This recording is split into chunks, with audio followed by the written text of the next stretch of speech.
Bili mga par. Oh, super. Okay.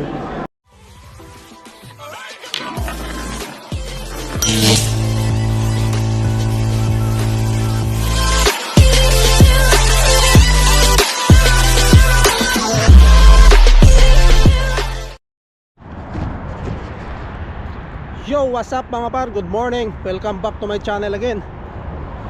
So, kape. Yun, pangatlong araw ko na to mga par, no? Gamit tong baso na to. Ayos pa naman, hindi na yupi.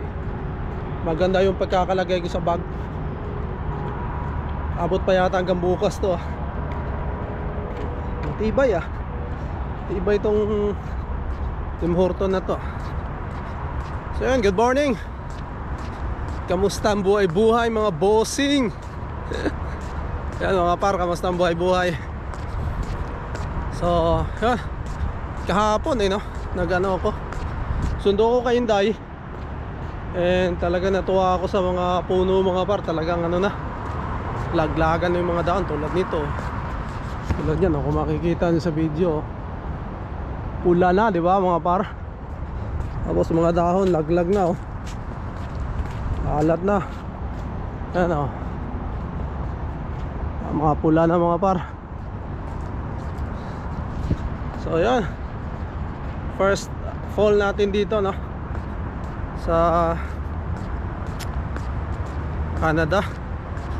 Kasi dumating tayo dito mga par April. So spring yun, April.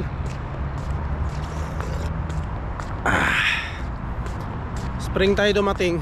Tapos yun, first fall, tapos first winter din natin dito sa Canada. Siyempre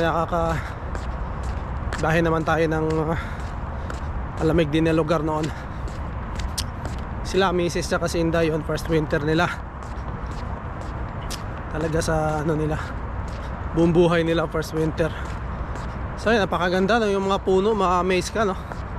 Kasi talagang ano iiba yung kulay. Talagang yun, nakakapunta kasi ako dati mga par sa ibang bansa, pero winter, o hindi man winter, summer, spring, hindi pa ako nakasakto ng fall. So yun, amazed lang ako, ganda. Lalo pag dadaan ka dun sa maraming puno, talagang ganda, no? Maninibago ka ba, kakaiba. Yung nakikita mo lang sa mga picture TV noon, nakikita mo na ngayon dito sa ano, talagang totoo na. Yo mga par, kamusta? Sa auto-test na mga par, pauwi na tayo, mamadali tayo kasi susunduin na naman natin si Inday. Tayo magsusundo kay Inday mga par na. Buti na lang hindi na umulan. Kaninang umaga maulan eh. Ito yung minute na, di ba? So bilisan natin kasi pag dire-diretso ako mga par, halos sakto lang mga 5:30 nandun ako sa school ni Inday. Kaya pag binilisan ko yung mga par, no, yung sakay ko, dapat makasakay agad ako para makasakay ako ng go bus, yung green. Kasi yun yung ano, yun yung pag hindi ako nakasakay doon mga par, matagal yung kasunod, kaya hindi na ako abot kay Inday. So dapat bilisan ko para bago mag alas 5, mga 4:45, makasakay na ako nung go bus, yung green, diba? So yun, may good news pala ako mga par, no? Ano na tayo, regular na tayo sa ating trabaho mga par. So maraming salamat sa aking kumpanya ngayon. So regular na tayo, may benefits na tayo mga par. Nakasikaso na. Tapos binigyan rin ako ng job letter para maka-apply na ako ng UHIP mga par, no?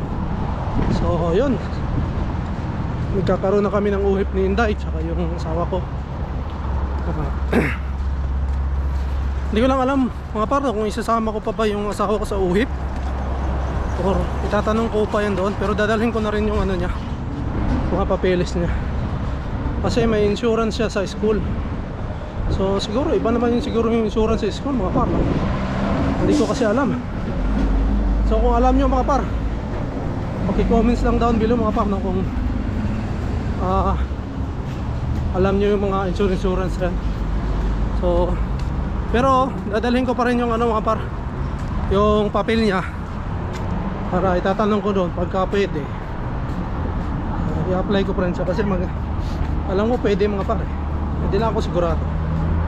Para may uhip na kami tatlo. So malaking bagay yun mga par, kasi kung wala tayong uhip medyo nangangamba tayo, no? Baka kasakit tayo. Kasi once na magkasakit ka dito mga par, malaking gastos. Pag wala kang uhip na yan, uhip yung healthcare nila dito mga par, talagang gagaling sa bulsa mo yung pambabayad mo. And hindi basta-basta mga par yung ng bill ng hospital dito. Kung kawawa ka rito. So yun, thankful tayo, makakapag-apply na tayo. So i-apply ko siya sa Friday mga par, no? Wednesday ngayon, sa Friday apply ko agad. At para na rin maipasa ko dun sa opisina namin, and may apply din nila yung insurance ko naman sa company namin. Meron din kami. So yan, unti-unti lang mga par, nagiging okay na din. So susunod yung G1 natin mga par, lisensya natin. Ay naano ko pa yung babasa-basa pa ako. Siguro next week, kasi open naman sila ng Sabado. So hindi na natin kailan mag-absent mga par. Pero kailangan lang natin ng kabisaduhin para isang take lang. Kasi sayang nga, 160 mga par kung bayad. Sayang naman kung bumagsak ka, diba? So basa muna tayo, hindi naman tayo nagmamadali din. Sakto pa rin naman yan. Yan nga, katapos ng G1 na yan, 8 months para G2, para kapag-drive na tayo mga par. Pero hindi naman ibig sabihin na kukuha na tayo ng sasakyan. Titignan pa kung kaya ng budget or hindi. Kung hindi, ay hindi na muna. And pala yung kasama ko, kumuha siya ng G2, nag-drive test yung mga par. Kaya lang hindi niya naipasa mga par. So unang take hindi niya naipasa. Malamang magti-take siya uli, pero magle-lesson na uli siya mga par. Magle-lesson siya uli, hindi muna siya titake agad. So yun, nakakuha rin tayo ng tips doon mga par, no? Sa pagkuha ng kasama natin ng G2. Para sunod tayo na pag tayo naman meron na tayong konting idea. So magtatanong-tanong pa tayo para yun nga, gumanda yung ano natin, lumawak yung alam natin sa drive test na yan. Kasi maikpit daw talaga dito, konting mali mo lang saka. So may sinabi rin si Kuya Alin, si Sir Alin, na hindi masyadong mahigpit mga par na drive test. So, tignan natin next year soon at pwede na tayo, subukan natin mga par. Man, dito na ako sa may sakay ng bus, mamaya ulit mga par. Namili na tayo ng ating karne, butas.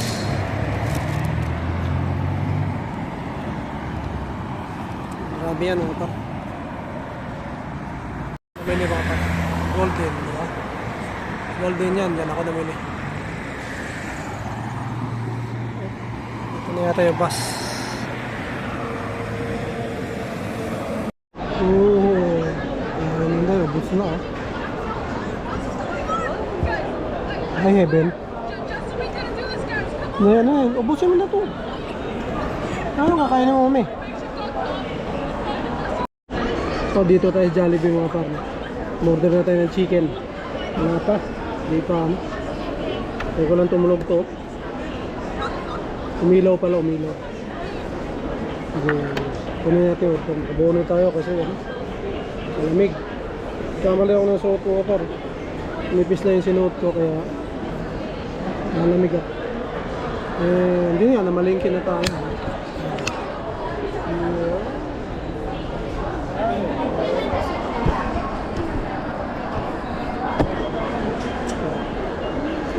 Bili na tayo mga par. Bukas luto na ito. And dito rin pala si Aring Marvin sa kabila. Ayan eh. Nakikita nyo mga par. Si Aring Marvin yan. May kasamang hinihintay rin yata si Crystal dito. Punta rin.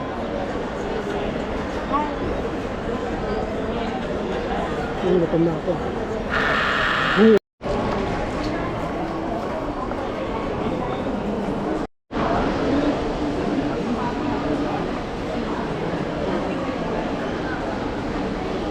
Yun. Ito na.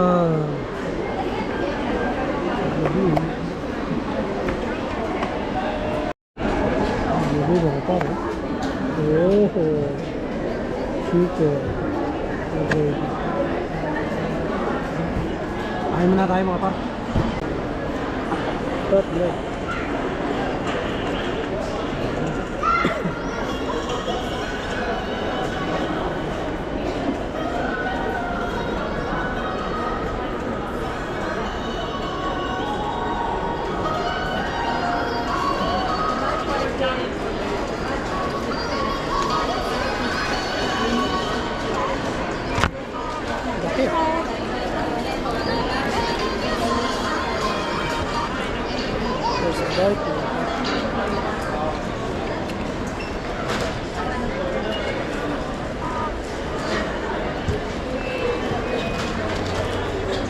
Ano na mami? Ano kain?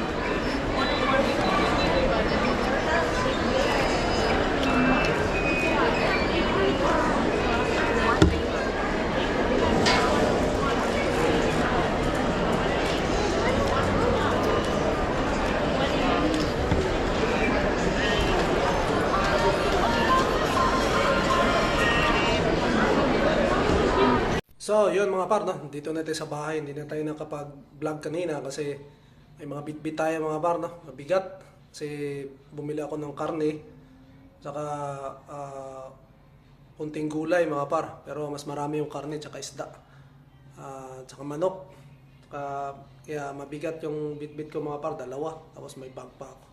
So, yun. Kumain lang naman kami sa Jollibee mga par. Tapos namin kumain, umikot ng konti. Tapos pumunta pala kami ng Starbucks, no? Tumambay kami, bumili lang kami ng kape ni Mrs. Kami kasi bumibili lang kami ng isa, yung isang ganun na malaki, tapos hati na kami. Tapos si Inday, bibili lang niya ng kung hindi banana loaf, popcorn, yun, yung may maano lang mga parang uupo-upo lang, tapos kain-kain ng konti, tatambay ng konti, tapos yun, uwi na kami, diretso na kami uwi. Yun lang lagi namin ginagawa mga pano. So, yun, nga pala, kung magagawin kayo dito mga pano sa may East TC, kung magkakasalubong man tayo, magkikita tayo, ano tayo mga pano, yung tawagin niyo ako minsan kung magkasalubong tayo dyan kasi para yun, kapi-kapi tayo mga par. Kasi lagi naman kami nandyan, alos siguro sa isang linggo 3 beses kami nandyan mga par, no? Or dadaan ako dyan, mamimili yung mga gulay-gulay lang. Diyan ako mamimili sa Walmart mga par. And pag bakante kami si Mrs. Yan kami kakain minsan din, tapos ikot-ikot. Yan, kaya lagi kaming halos nandyan mga par, no? Lagi may nakikita dyan si Sir Jim pala, no? Si Sir Jim, nakikita namin dyan na 2 beses na yata. And yun, kung sakaling magagawin kayo dyan mga par, magkita man tayo, batian tayo mga par kasi yun, ang problema, hindi ko kayo kilala. So kung nanonood kayo sa ating mga vlogs, kung magkita man tayo, o makasalubong nyo ako dyan, yun, say hi lang tayo mga par, ano lang tayo, magbatian tayo mga par para makapagpintuhan naman tayo, tapos kapi-kapi tayo. So yun, ako na bahala sa kape mga par, no? Dito may mga kapihan, may Tim Hortons naman, tsaka Starbucks dyan. So, para magkakwentuhan tayo, ano tayo, kilala, di ba? Mas maganda yun mga par na may mga makakwentuhan tayo na yun, taga dito talaga. Yun ang talagang goal natin mga par, no? So, yun. Nilagay ko lang sa rip yung yung mga karne na binili ko. And then siguro bukas magluluto tayo mga par, no? Sa ngayon, kumain na naman tayo doon. So, pahinga na lang tayo at mag-edit tayo ng ating vlogs mga par para ma-upload din natin, no? Yun par, nais ko lang i-condolence ang ating isang kaibigan na nasa Pilipinas. Papa Monsi TV, condolence kung nanonood ka. Papa Monsi TV, condolence sa'yo. And yun, isa rin yan na nagbablog din yan mga par. Nagkitrain yan ng mga ibon. Napanood ko yung mga niya mga par, no? Yung mga parot, may mga ibon yan siya. And nagbabike din yan siya mga par. So nag-iikot-ikot yan siya doon sa atin. So yun, condolence sa'yo Papa Monsi TV. Yan, ganun talaga ang buhay. Kailangan nating tagapin talaga na ganun na mangyayari talaga. Dadating ang panahon na yun, mawawala sila. So nakakalungkot man, pero syempre kailangan nating tagapin mga par, no? So yun, condolence sa'yo Papa Monsi TV. So yun, maraming salamat mga par sa lahat ng sumuporta, sa lahat ng nag-subscribe, sa lahat ng nag-comments and nag-like sa ating mga vlogs, no? So maraming salamat po. And yun, appreciate ko po at nababasa ko po lahat ng comments nyo. And yun, thank you sa lahat ng mga suporta ninyo mga par, no? And sana tuloy-tuloy pa. And yun, huwag kalimutang mag-like, share, and subscribe sa ating channel, no? So thank you mga par. So siguro dito ko natatapusin ang aking vlog. And we'll see you on the next one. Bye!